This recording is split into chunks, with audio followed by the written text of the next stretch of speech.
시편 136편 1절에서 26절에 있는 말씀인데요. 우리 전반부에 있는 1절에서 4절 그리고 그때 이제 3절에서 26절까지만 우리 합독하시겠습니다.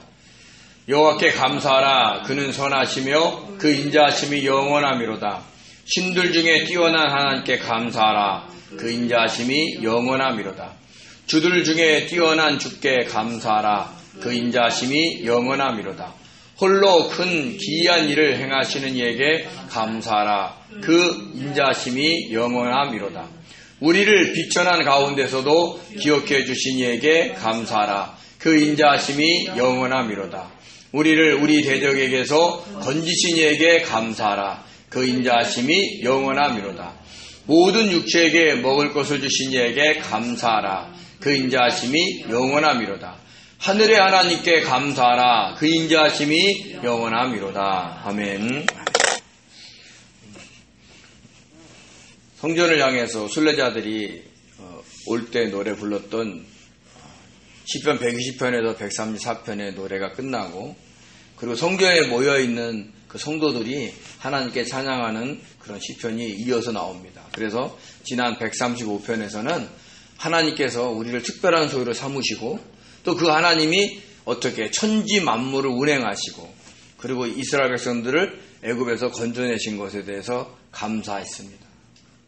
그리고 이제 136편에 들어와서는 어떤 운율을 따르냐면 앞에 레위인이나 제사장들이 신들 위에 뛰어난 이께 감사하라 그러면 그 백성들이 그 인자하심이 영원하미로다 하고 후창을 하는 식으로 1절서부터 26절까지 그렇게 됩니다.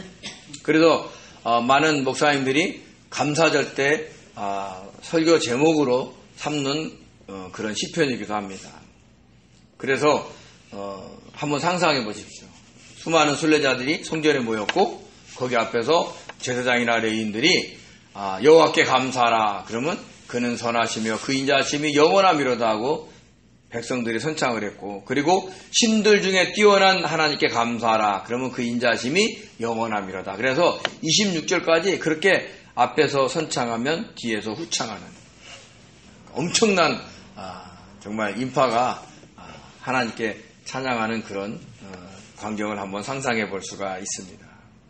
그래서 1절에서 3절에 있는 말씀을 요약해 보면 이렇습니다. 신들과 주들보다 뛰어난 여호와 하나님께 감사하라. 그 인자하심이 영원하미로다. 그러니까 하나님께 감사라는 거예요. 근데 이 감사가 히브리어로 야다인데요. 이것은 던지다, 쏘다, 감사하다, 찬양하다, 고백하다 이런 뜻이 있는데 이거는 우리가 찬양하다의 할랄과 다릅니다. 찬양하다의 히브리어 할랄은 그냥 어떤 대상을 기뻐하는 것을 강조하기 위해서 찬양하고 자랑하는 걸 의미하는 거지만 이 야단은요. 자기에게 좋든 나쁘든 어떤 사실을 그걸 인정하고 그리고 선언하는 거예요.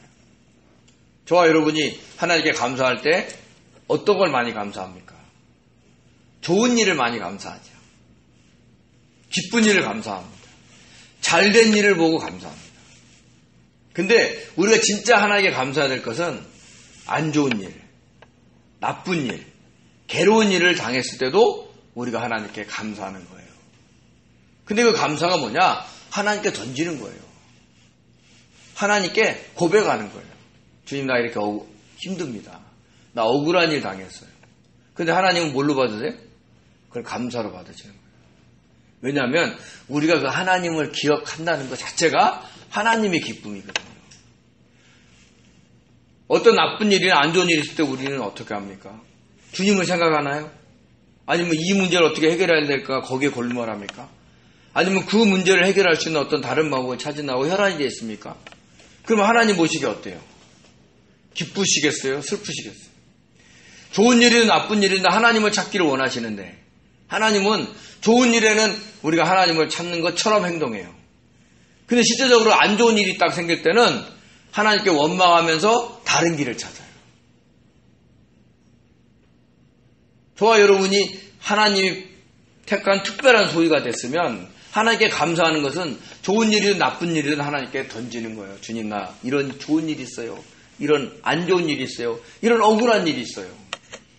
근데 그걸 하나님 뭘로 받으세요? 너희들이 감사하는 걸로 받으시는 거예요.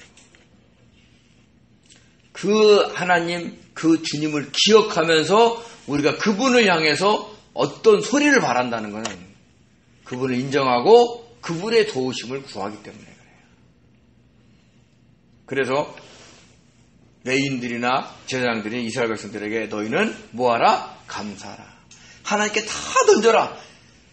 성전에 올라온 순례자들이 어떤 삶을 살겠어요? 수많은 삶을 살겠어요. 만약에 이것이 바벨론 포로 때에 귀환했던 백성들이 이제 막 수르바벨 성전을 지었고 이 행사를 가졌다면 어떤 일이었겠어요? 그 포로 뒤에서 있었던 일이 억울한 일들, 그런 일들을 다 쏟아내지 않겠어요? 고백하라는 거예요. 하나님 나 이렇게 힘들었어요. 어려웠어요. 근데 그걸 하나님이 감사로 받는 거예요. 그래서 저와 여러분이 힘들고 어려울 때 원망에만 하지 마시고 주님 정말 이렇게 힘듭니다. 주님 기억해 주시옵소서. 감사합니다. 네? 이렇게 하나님께 고백하는 성도들 되시기 바랍니다. 그러면서 그분이 어떤 분이냐? 인자하시다는 거예요. 인자, 헤세드. 늘 친절하시고 자비를 베푸세요. 어떤 자에게? 하나님을 부르는 자에게. 하나님이 택하셨어요. 특별한 소유로 저와 여러분을. 그러면 특별한 소유가 된 사람이 하나님을 찾아야 되는 거예요. 그럼 하나님 언제든지 친절하게 네가 좋은 일을 했던 나쁜 일을 했던 죄를 졌던 하나님을 찾는 자에게 하나님은 친절히 대하세요. 친절히 대할 때 뭐든지 무조건 감싸세요? 아니에요. 잘못된 길을 갈 때는 징계를 하시더라도 그것이 하나님께서는 인자를 베푸시는 거예요. 왜요? 자기 백성을 옳은 길로 인도하시는 거니까요. 우리가 하나님께서 친절히 베푼다는 것은 모든 일이 만사형통이 되는 게 아니에요. 내가 원하는 것들이 안 되는 것이 오히려 하나님이 저에게 주시는 자비일 수도 있어요. 왜요? 우리가 우리의 생각대로 뜻대로 막 하여 가면 우리는 어느 순간인가 하나님의 종이 아니라 하나님과 같은 위치에서 이 땅을 살아가는 교만으로 똘똘 뭉친 하나님을 기뻐하지 않는 모습으로 살아갈 수 있기 때문에 그래요. 그래서 저와 여러분이 어떤 어려운 일이 힘든 일이 우리에게 주어져도 하나님은 나를 하나님의 백성으로 만드시려는 과정 속에 있는 것인가를 믿고 하나님의 징계라면 얼른 깨닫고 어떻게 해요? 마음에 열려있는 그 시온의 대로를 향해서 달려가야 되는 거예요. 깨닫는 지혜가 있어야 돼요. 어떤 일이든지 왜 이런 일을 나에게 허락하셨는지. 나쁜 일만, 안 좋은 일만 딱 닥쳤을 때 주님 왜 나한테 이런 일만 허락하세요? 이렇게 생각하면 안 돼요. 좋은 일, 기쁜 일이 있었을 때도 자기를 돌아볼 줄 아셔야 돼요. 주님 나 특별히 잘하는 게 없는데 주님께 내가 뭔가를 드린 것도 없는데 저의 어떤 모습이 예뻐서 이런 걸 허락하시나요? 그럼 물어봐야 되는 거예요. 그게 자기가 겸손하게 하나님께 다가가는 사람의 자세인 겁니다. 안 좋은 일만 딱 생길 때 주님 내가 무슨 잘못했어요? 이렇게 물어보는 것도 좋은 일, 잘하는 거지만 좋은 일, 기쁜 일이 있을 때도 하나님 내가 이것을 감당해 받을 만한 것도 되나요? 하고 물어보는 것도 겸손한 자의 자세예요. 제가요 기도 열심히 하니까 성경 많이 읽으니까 내가 다른 사람한테 구제했으니까 다른 사람 섬겼으니까 당연히 하나님은 나한테 이거 주셔야죠. 이렇게 생각하면 안 된다는 거예요. 좋은 일이든 안 좋은 일이든 나에게 닥쳐왔을 때 주님 왜 이걸 나한테 허락하셨습니까? 하고 물어보는 것이 우리의 자세이고 그런 우리들에게 항상 하나님은 인자하게 대하신다는 거예요. 그거를 저와 여러분이 잊지 마시기 바랍니다. 그러면서 얘기합니다. 신들 중에 뛰어나시니 주들 중에 뛰어난 주 이렇게 얘기합니다. 여기서 신은 엘로힘이에요. 우리가 하나님을 히브리어로 엘로힘이라고 부를 때가 있어요. 어떨 때? 전능하신 하나님이라고 할 때. 그리고 주는 야돈인데요. 우리가 보면 여호와 하나님이라는 말을 할 수가 없어가지고 이스라엘 사람들은요 하나님을 아도나이라고 불렀어요. 나의 주인입니다 라고. 왜냐하면 감히 여호와 하나님이라는 그 여호와라는 말을 함부로 부를 수가 없었기 때문에. 그래서 그 대신 아도나이 할 때 그 아돈이 나의 주, 소유주라는 뜻이에요. 모든 것들보다 뛰어나신 그 하나님께 감사라는 거예요. 첫 문장이. 저와 여러분이 믿는 하나님이 그런 분이라는 것을 저와 여러분이 잊지 않으셔야 되는 겁니다. 근데 그분은 어떤 분이냐? 4절에 이렇게 얘기합니다. 홀로 뭐 한다고요? 큰 기이한 일을 행하시는 이라는 거예요. 다른 어떤 하등의 신들을 동의를 구하는 게 아니에요. 하나님이 홀로 큰 기이한 일을 행하시는 분이라는 거예요. 그래서 그분을 향해서 그 인자하심이 영원합니다. 이런 하나님입니다. 그랬더니 그 하나님은 자비와 친절을 베푸신 하나님입니다. 영원히. 이렇게 우리가 고백을 하는 거예요. 왜요? 하나님이 화내시면 무섭거든요. 그래서 우리는 늘 하나님의 그 인자하심을 바라야 돼요. 하나님이 의로우심으로 우리에게 다가오면 우리는 죽습니다. 근데 하나님은 인자하심으로 오셔야 우리가 살아요. 그래서 우리는 그런 거예요. 그의 인자하심이 영원합니다. 우리는 보잘것없지만 그 크신 분은 우리를 그렇게 친절히 대해주시기를 바란다. 라는 그런 고백을 드리고 있는 겁니다. 근데 홀로 큰 기이한 일을 행하실 때 하나님 어떤 일을 하시느냐? 창조와 구원을 이루시는 거예요. 우주 만물을 창조하신과 동시에 인간을 창조하시고 그리고 그 인간을 어떻게 해요? 하나님의 백성으로 성숙해가는 그 과정 속에서 애굽이라는 그 사탄의 굴레에서 벗어나게 하시고 하나님이 원하시는 그 가나안 땅으로 인도하시는 그 과정을 얘기하는 겁니다. 이스라엘 백성들이 이 시편을 읽을 때는 부를 때는요 굉장히 후대예요.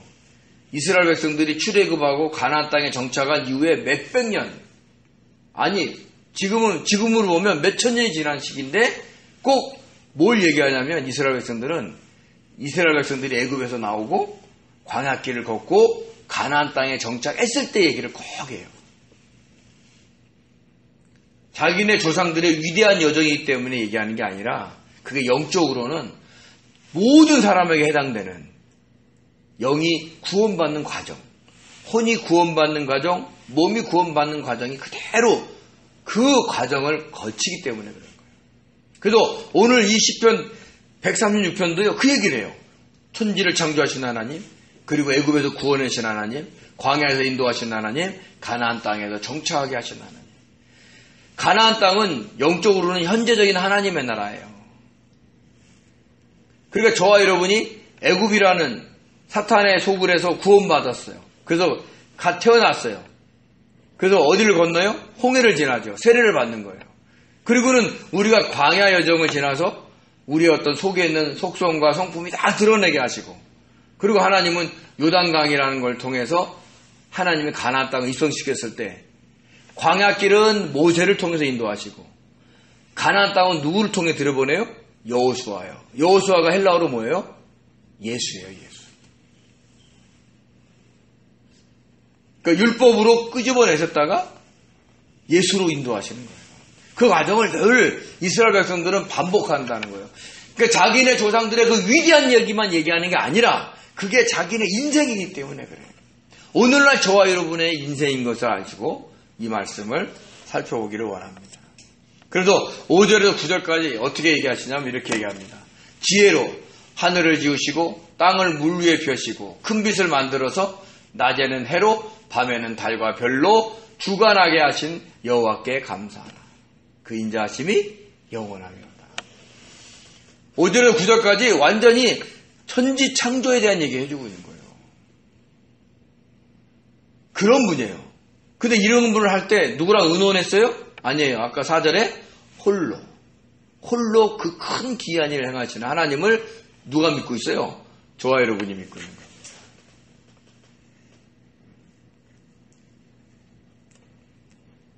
그러니까 저와 여러분이 그 하나님이 어떤 분인가를 잊지 마시기 바랍니다. 여기서 지혜의 히브리어 태부는요, 지혜, 이해력, 지력이라는 뜻이 있는데 이거는 그 능력, 그 재능, 지혜라는 뜻이 있어요. 그러니까 말씀이신 예수 그리스도를 예표하는 거예요. 하나님이 천지를 뭘로 창조하셨어요? 말씀으로 창조하셨는데 그 말씀이 누구예요? 예수님이신 거예요. 그러니까 그 지혜로 하나님이 다 만드셨다는 것을 이스라엘 백성들이 설명하는 거죠. 특별히 땅을 물 위에 펴셨어요. 지금 지구가 70%가 물이에요. 바다입니다. 30%가 땅이에요. 그래서 저와 여러분이 이렇게 이 지구에서 살게 하신 그 하나님의 은혜가 있다니까요. 우주과학을 이렇게 유튜브를 통해서 시청을 하다 보면 정말 신기해요. 어떻게 우주에 태양이 떠 있고 거기에 행성들이 돌고 그 중에 지구가 도는데 지구도 태양을 통해서 공전하고 또 지구는 또 자전하고 또 그 지구를 또 달이 공전하고 근데 그 또 태양은 또 우리 은하를 가장자리에서 돌고 있고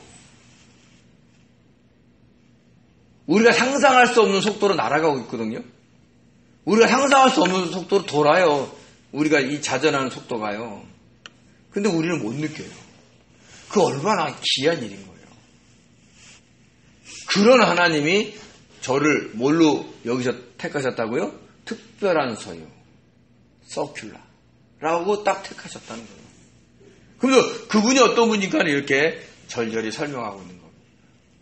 그래서 나는 이 땅에 살아갈 때 나 예수님에 대해서 들어본 적이 없어. 내가 하나님 앞에서 내 하나님이라는 소리 들어본 적이 없어. 이런 사람도 천지 만물을 보면 누군가가 창조주가 있겠구나라는 걸 안다는 거죠.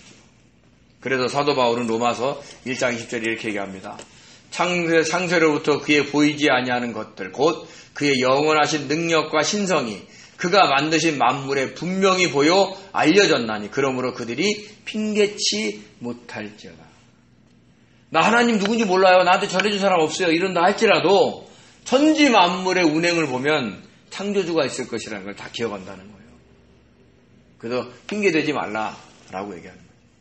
오늘날 저와 여러분이 이 땅을 살아갈 때 얼마나 신기한 일이 많아요. 우리가 아침에 일어나서 저녁에 누울 때 아니 잘 때 우리가 살아가는 모든 생활이 사실 신기한 일이고 기적인 겁니다. 그 속에서 하나님의 인자심이 있다는 것을 저와 여러분이 아셔야 돼요. 그러면서 우리가 진정으로 어려운 일, 힘든 일에만 너무 포커스를 맞추고 우리의 현재 있는 그 인생의 문제 때문에 그게 커버해서 그렇지 일상의 순간순간을 돌아보면 저와 여러분을 향한 하나님의 은혜가 넘친다는 걸 아셔야 되는 거예요. 그거를 저와 여러분이 잊지 않으셨으면 좋겠습니다. 그러면서 이제 이 시편의 설명은 뭐냐면 애굽에서 인도하셨을 때를 얘기를 합니다. 그래서 10절에서 12절에 뭐라고 하냐면 강한 손과 펴신 발로 9가지 재앙과 장자를 치심으로 이스라엘을 애굽에서 인도하여 내신 이에게 감사하라. 그 인자하심이 영원함이로다.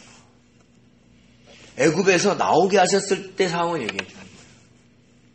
이스라엘 백성들이 430년이나 그러니까 요셉이 있었을 때의 그 몇십 년 빼고는 노예로 살았으니까 외부 세력과 외부에 있는 세력을 잘 몰랐어요. 노예는요, 그 노예적인 기질이 있어가지고 자발적으로 뭔가를 할 수가 없어요. 그래서 그 노예들한테 우리 이 애굽에서 벗어납시다 그러면요, 어떻게 돼요? 자기네를 통치하고는 애굽이 너무 커보였기 때문에 아예 나가질 않는다니까요. 어렸을 때 이렇게 자랄 때 보면 동무들끼리, 친구들끼리 막 힘센 친구들 있잖아요. 그래가지고 힘센 친구가 힘없는 친구를 막 때리면서 성장을 했어요.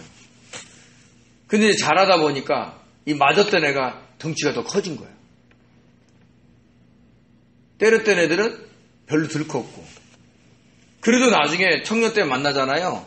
그럼 때렸던 애들은 때리려고 하고 그 덩치 큰 애는 그걸 피하려고 하는 습성을 그대로 갖고 있어요. 왜요? 어렸을 때부터 맞아왔기 때문에. 자기가 실제적으로 대들면 이기는데도 그걸 못 대드는 거예요. 그 범위를 못 넘어가. 좀만 한 번만 손을 쳐서 그 상대방을 친구를 한 번 때리만 모두 넘어갈 건데 못 때리는 거예요. 왜? 어렸을 때 맞았기 때문에. 그런 노예 기질이 그대로 있는 애굽에 있는 이스라엘 백성들을 하나님이 끄집어낼 때는 보통 능력으로는 안 나온다니까요. 그래서 9가지 재앙 그리고 마지막에 10번째는 장자의 죽음이라는 엄청난 큰 재앙을 통해서 이스라엘 백성들이 나가려고 한 게 아니라 애굽의 바로가 나가라. 그래서 나온 거예요. 그때 일을 후손들이 기억을 하는 거예요. 그렇게 하나님께서는 이 세상에서 애굽이라는 세상에서 저와 여러분을 그렇게 구원해 주셨다는 것을 기억하는 겁니다. 그러면서 13절에서 15절에 뭐라고 하냐면 홍해를 갈라 이스라엘 백성들을 통과하게 하고 애굽 병사들을 엎드려뜨린 이에게 감사하라. 그 인자하심이 영원하미로다. 제가 보면 이렇게 절마다 뭐에 감사하라 그의 인자하심이 영원합니다. 이렇게 된 거를 요약해서 설명을 하고 있는 겁니다. 여기서 통과하다 라의 아바르는요 지나가게 하는 거예요. 근데 엎드리다 라는 나아르는요 흔들어 털어버리라는 거예요. 이스라엘 백성들은 홍해를 갈라서 통과하게 하셨는데 애굽의 병사들은 뭐예요? 엎드려뜨리게 하셨어요. 이스라엘 백성들이 그 홍해길을 건널 때 어떻게 돼요? 애굽 병사들이 들어왔어요. 홍해로. 우리가 물이 갈라지면 동시에 갈라졌다가 합쳐지는 건 이해를 해도 저쪽은 계속 열려있는데 이쪽부터 닫힌다는 거는 하나님이 아니면 안 되는 거예요. 자연의 법칙으로 어렵습니다. 근데 어떻게 해요? 흔들어 털어버렸다는 거예요. 이 애굽 병사들이 병거 타고 왔거든요. 그들이 쫓아왔어요. 그 병거에서 털어버린 거예요. 털어버린. 그들이 물이 들어왔을 때 어떻게 돼요? 도망가려고 했겠어요? 안 했겠어요? 했지요. 당연히. 근데 하나님이 그들을 병거가 빨리 못 지나가게 털어버리셨기 때문에 그들을 다 죽였다고 얘기하시는 거예요. 그 하나님께 감사라는 거예요. 그러니까 항상 하나님은 그 구원자를 보살피는 은혜가 있다는 거예요. 그러면서 같은 홍해길이 열렸어요. 그런데 이스라엘 백성들은 지나가고 이스라엘 백성들의 대적자들은 죽는 거예요. 저와 여러분에게도 이런 은혜가 있다는 거예요. 길이 같이 열려도 우리는 통과해도 우리를 대적하는 사람들은 사탄을 포함해서 죽음을 당할 수 있다는 것을 알려주고 있는 겁니다. 그래서 엄청난 신앙 고백을 지금 하고 있다는 것을 우리는 잊지 않으셔야 됩니다. 그래요. 이렇게 홍해길을 나왔어요. 그러면 그 다음에는 무슨 길이 있어요? 광야길이 있죠. 또 그 광야에서도 인도하신 하나님을 또 찬양합니다. 그래서 16절에서 20절까지는 이스라엘 백성들을 인도하여 광야를 통과하게 하시고 큰 왕인 아모리 왕 시온과 바산 왕 옥을 죽이신 이에게 감사하라. 그 인자하심이 영원하미로다. 당시에는요 아모리 왕 시온과 바산 왕 옥은요 굉장히 강한 강대국이었어요. 이스라엘 백성들이 광야 때 전쟁을 안 하는 게 아니에요. 아말렉 족속과 전쟁도 했어요. 그죠? 그래서 모세가 산에 올라가서 손을 들고 있으면 이스라엘이 이기고 내리면 이스라엘이 지고 그래서 양옆에 누가 있었어요? 아론과 훌이 있어서 같이 도와줬잖아요. 그때 선봉장이 누구예요? 여호수아였어요. 근데 그렇게 어떤 족속과 싸우긴 하지만 한 나라의 강대한 나라 왕들을 이긴다는 건 쉽지 않은 거예요. 더군다나 40년 동안 광야길만 그냥 살아가기 바쁜 그런 인생을 걸었던 이스라엘 백성들이 그들을 이긴다는 건 어려운 일입니다. 근데 하나님이 아모리 왕 시온과 바산 왕 옥을 그들의 손에 붙이셨습니다. 신기한 일이죠. 아까 그 귀한 일을 누구랑 한다고요? 홀로 하신다는 거예요. 홀로. 그래서 그 이스라엘 백성들이 요단을 건너 여리고를 진군에 갈 전에 정탐꾼을 보내죠. 그래서 두 정탐꾼이 여리고성에 가서 기생 라합의 집에 머뭅니다. 그때 그 기생 라합이 고백하는 말이 있어요. 보시겠어요? 여호수아서 2장 10절에서 11절에 이렇게 얘기합니다. 이는 너희가 애굽에서 나올 때 여호와께서 너희 앞에서 홍해 물을 마르게 하신 일과 너희가 요단 저쪽에 있는 아모리 사람의 두 왕 시온과 옥에게 행한 일 곧 그들을 전멸시킨 일을 우리가 들었습니다. 우리가 듣자 곧 마음이 녹았고 너희의 용고로 사람이 정신을 잃었나니 너희 하나님 여호와는 상천하지의 하나님이십니다. 이거 놀라운 일인 거예요. 홍해를 건너게 하시고 요단 건너편에 있는 그 강대국 두 나라를 물리치게 하신 거는 그 가나안 족속에게는 있을 수 없는 일이에요. 근데 그걸 누가 행하셨어요? 하나님이 행하셨다는 거죠. 그 과정을 그렇게 설명하고 있는 겁니다. 그게 놀라운 일이었다는 거죠. 있을 수 없는 일을 하나님이 해주시는 거예요. 저와 여러분에게도 있을 수 없는 일들이 생길 수 있는 거예요. 왜냐하면 하나님은 그 인자하심이 영원하시기 때문에 저와 여러분에게 친절하게 자비를 베풀고 계시기 때문에 저와 여러분이 하나님을 잘 바라보고 주님을 잘 믿어야 되는 겁니다. 그러면서 이렇게 얘기합니다. 21절 22절에 그들의 땅을 그 종 이스라엘에게 기업으로 주신 이에게 감사하라. 이거 어디예요? 그 여호수아가 가나안 땅을 정복하고 12지파에게 나눠준 일을 얘기해 주는 거예요. 우리가 믿음으로 하나님께 기도하고 나가면 하나님 우리에게 기업으로 이 땅의 것도 주시고 또 영적으로는 우리가 현재적인 하나님의 나라를 누릴 수 있도록 허락도 하시는 겁니다. 그 얘기를 하고 있는 거예요. 그러면서 이스라엘 백성들은 항상 창세기서부터 여호수아서를 늘 연결시켜놔요. 왜요? 거기서는 뭐가 있어요? 천지 만물을 창조하시고 운행하신 하나님, 그리고 애굽에서 구원해내시고 광야를 지나게 하시고 가나안에 정착하게 한 그 하나님. 항상 이것이 세트로 묶어져 가는 거예요. 근데 그것이 이스라엘의 조상의 역사로 끝나는 게 아니라 그게 지금 이 시편을 찬양하고 있는 그 이스라엘 백성들 개개인에게도 속한 얘기고 오늘 저와 여러분에게도 속한 얘기예요. 영적으로나 육적으로. 그래서 저와 여러분이 이스라엘 역사를 통해서 그들의 역사가 이랬구나가 아니라 오늘날 나에게는 어떠냐는 거예요. 지금 나의 삶 속에 이 사건은 내가 지금 광야를 걷는구나. 이 사건은 내가 가나안 땅에 있어서 현재적인 하나님의 나를 누리고 있구나. 다 영적으로 다 다른 거예요. 그거를 우리가 알으라고 자꾸 얘기를 해주는 거예요. 누가 인도하세요? 인자하신 하나님이 인도한다는 것을 잊지 마시기 바랍니다. 그러면서 지금까지는 이스라엘 역사를 통해서 그 하나님을 알게 했지만 이제 그 다음 때서부터는 모든 사람들에게 적용이 됩니다. 뭐라고 얘기하면 우리를 비천한 가운데서도 기억하시고 우리의 대적에서 건지시고 먹을 것을 주신 이에게 감사하라. 그 인자하심이 영원합니다. 하나님을 믿는 자에게 하나님을 향해서 그 마음을 놓지 않는 자에게 하나님은 이렇게 한다는 거예요. 비천하다. 어떤 거예요? 네? 낮은 위치에 처해 있는 거예요. 근데 하나님이 거기서 기억하신다는 거예요. 하나님이 기억한다는 건 무슨 얘기예요? 하나님이 건져 올려주시겠다는 거예요. 근데 뭐 하는 자에게? 이런 하나님께 알고 감사하는 자에게. 그러지 않고 그냥 세상 원망 불평하고 될 대로 되라는 식으로 살아간다라게 하나님이 기억하는 건 아니에요. 하나님을 기억하는 자에게 하나님이 기억하신다. 그래서 이스라엘 백성들이 그 성전들에 모여서 이렇게 하나님께 감사하라고 자꾸 찬양을 던지는 거예요. 여기서 감사가 제가 뭐라고 그랬어요? 던지는 거예요. 좋은 일도 나쁜 일도 하나님께 고백하는 거예요.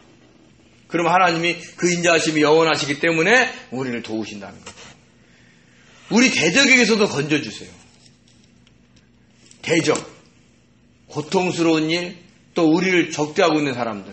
우리가 살아가다 보면 참 껄끌스러운 사람도 있죠. 괜히 나 미워하는 사람이 있어요. 특별히 뭐 잘못하지 않았는데 오해해가지고 힘들게 하는 사람도 있어요. 저도 일할 때 보면 그런 분들이 있어요. 내가 뭐 특별하지 않았는데 인사도 안 하고. 참 거의 뭐라 그럴까, 같이 일하는 건데 일하지 않는 것 같은 그런 이상한 분위기. 그래도 그냥 주님께 기도하고 견디면서 나라도 열심히 인사해야지 하고 했더니 하나님이 그분을 옮겨주셨어요. 넘어가는 거예요. 근데 그걸 하나님 뭐예요? 건지시는 거예요. 어때요? 여기서는 잡아채다라는 뜻이에요. 하나님은 우리 대적에서 잡아채서 우리를 구원해 주세요. 그래서 우리는 늘 주님의 뜻을 쫓아 살아가야 되는 거예요. 자기의 뜻, 자기의 생각 다 내려놓고 주님이 하실 것을 믿고 가는 거예요. 우리가 절망스러운 환경 그것만 보면 낭망하지 마시라는 거예요. 반드시 하나님은 그 고통에서, 그 대적에서 우리를 잡아채서 하나님이 구원해 내실 것을 믿으셔야 돼요. 그래서 그분에게 감사하라. 그 인자하심이 영원함이로다. 또 한 가지 뭐예요? 먹을 것을 주신 이에게 감사하라는 거예요. 먹을 것. 먹을 것이 히브리어로 음식과 빵이에요. 하나님께 감사하는 자에게는 하나님이 영적으로나 육적으로나 일용할 양식을 끊어지지 않게 하실 거라는 거예요. 그걸 믿으셔야 되는 거예요. 근데 제가 일용할 양식이 너무 뷔페 같은 그런 일용할 양식을 요구하면 힘들 수도 있어요. 영양학적으로 보면 뷔페 음식이 좋은 게 아니에요. 다양한 음식이 들어가기 때문에 소화를 못 시킨답니다. 그게 정설이에요. 그래서 지혜로우신 분들은 뷔페 가잖아요. 그러면 자기가 좋아하는 것만 먹어요. 딴 거 안 건드려요. 저는 고기만 먹습니다. 애지가 나오면 회 잘 안 먹습니다. 생선 종류 잘 안 먹습니다. 섞고 놓으면 막 속이 막 난리가 나거든요. 그러니까 한 종류만. 하나님께서 하나님께 감사하는 자에게 이렇게 하나님은 일용할 양식을 채워주신다는 거죠. 왜요? 그분은 뭘 만드셨어요? 천지만물을 창조하시고 홀로 기이한 일을 행하시죠. 어디서? 그분은 하늘에서. 그래서 마지막에는 하늘의 하나님께 감사하라. 그 인자하심이 영원하미로다. 그 하나님이 우리가 예수님을 믿을 때 성령과 함께 우리 안에 있어요, 없어요? 있는 거예요. 하늘에도 계시고 우리한테도 계시고. 그럼 이게 서로 교통이 되는데 우리를 선한 길로 인도하시겠어요, 안 하시겠어요? 하신다니까요. 그래서 이사야서 55장에 이렇게 얘기합니다. 너희는 여호와를 만날 때에 찾으라. 가까이 계실 때에 그를 부르라. 이는 내 생각이 너희 생각과 다르며 내 길은 너희 길과 다름이니라. 여호와의 말씀이니라. 이는 뭐예요? 하늘이 땅보다 높음 같이 내 길은 너희 길보다 높으며 내 생각은 너희 생각보다 높음이니라. 높은 데서 우리를 바라보시기 때문에 우리가 어디로 가야 좋은 길인지를 알려주는 거예요. 막 진흙탕이고 어떨 때는 홍해처럼 막 물이 갈라진 데를 가야 되는데 그게 하나님께서 원하시는 길일 수 있다는 거예요. 저와 여러분이 지금 힘들고 어려운 길을 걷습니까? 답답한 길을 걷습니까? 근데 그 길이 그 어려움을 빨리 통과하는 홍해길일 수도 있다는 거예요. 왜요? 누가 도우셔서? 하늘의 하나님이 도우십니다. 그래서 저와 여러분에게는 항상 하나님께 감사하고 하나님 그 인자하심이 영원합니다라는 항상 믿음의 고백을 하시기 바랍니다. 힘든 일, 어려운 일 있을 때, 또 좋은 일 있을 때 주님께 늘 고백하세요. 주님, 나 이런 일이 있어서 좋아요. 이런 안 좋은 일에서 힘들어요. 그리고 좋은 일 있을 때도 주님, 내가 이 좋은 일을 내가 받아도 되나요? 또 안 좋은 일이 있을 때는 주님, 내가 어떤 것 때문에 이 안 좋은 일이 왔나요? 하고 늘 주님과 친밀한 교제, 사귐 속에 살아간다면 하나님께서는 비천한 가운데서도 우리를 기억하실 것이고 우리 대적에서도 잡아채서 구원해 주실 것이고 먹을 것을 주실 줄 믿습니다. 그런 은혜를 경험하는 복된 성도 되시기를 예수님의 이름으로 축원드립니다. 기도하겠습니다. 은혜로우신 하나님 아버지 고맙고 감사드립니다. 우리가 하나님을 너무 모르고 정말로 살아가지 않게만 도와주시옵소서. 늘 깨어서 하늘의 하나님을 기억하며 의지하며 감사하며 아버지 살아갈 수 있도록 도와주시옵소서. 그래서 그 인자하심이 영원하게 우리에게 임할 줄 믿습니다. 그런 하나님의 친절과 자비를 경험하는 복된 성도 될 수 있도록 축복하여 주시옵소서. 감사하며 예수님의 이름으로 기도드립니다.